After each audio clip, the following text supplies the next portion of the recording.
ভারতে বসে বাংলাদেশকে অস্থিতিশীল করার কথা যারা ভাবছে তাদের দেশে এনে শাস্তির মুখোমুখি করার হুঁশিয়ারি দিয়েছেন তথ্য ও সম্প্রচার উপদেষ্টা নাহিদ ইসলাম।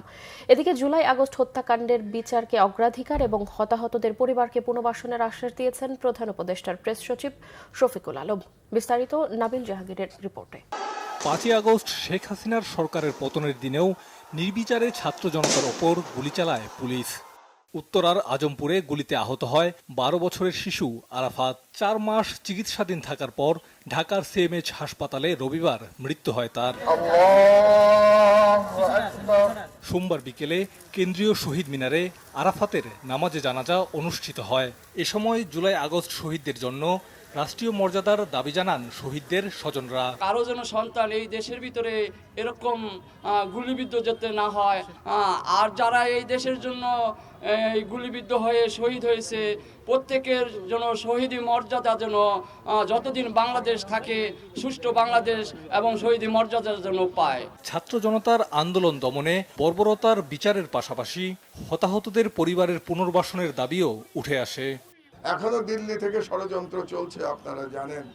এই ষড়যন্ত্র আমাদের ঐক্যবদ্ধভাবে মোকাবেলা করতে হবে। আমরা প্রত্যেকে আরাফাতের পরিবারের পাশে থেকে যার যতটুকু ক্ষমতা সেই ক্ষমতা নিয়ে এই শহীদ পরিবারের পাশে আমাদেরকে থাকতে হবে। আমরা যেন আমার এক শহীদ পরিবারকে অন্তত এটুকু বলতে পারি যে যেই খুনিরা আমার ভাইদের কিভাবে শহীদ করেছে সেই খুনিদের বিচারে বাংলার মাটিতে হয়েছে। আমরা যেন খুনি হাসিনা কিভাবে নির্মমতা চালিয়েছে বিগত 16 বছর এবং বিগত অভ্যুত্থানের সময় দয়া করে আমরা যেন এটি ভুলে না যাই। জানাজায় অংশ নেন তথ্য ও সম্প্রচার উপদেষ্টা এবং প্রধান উপদেষ্টার প্রেস সচিব শফিকুল আলম জানান, জুলাই হত্যাকাণ্ডের বিচারকে অগ্রাধিকার দিচ্ছে সরকার। নাহিদ ইসলাম বলেন, শেখ হাসিনাকে দেশে ফিরিয়ে এনে বিচারের মুখোমুখি করা হবে। যারা ইন্ডিয়াতে আশ্রয় নিয়েছে এবং ভাবছে যে বাংলাদেশকে তারা বাইরে থেকে অস্থিতিশীল করবে, তাদেরকে বলবো যে বিচারের সম্মুখীন হওয়ার জন্য মানসিকভাবে প্রস্তুতি নিন।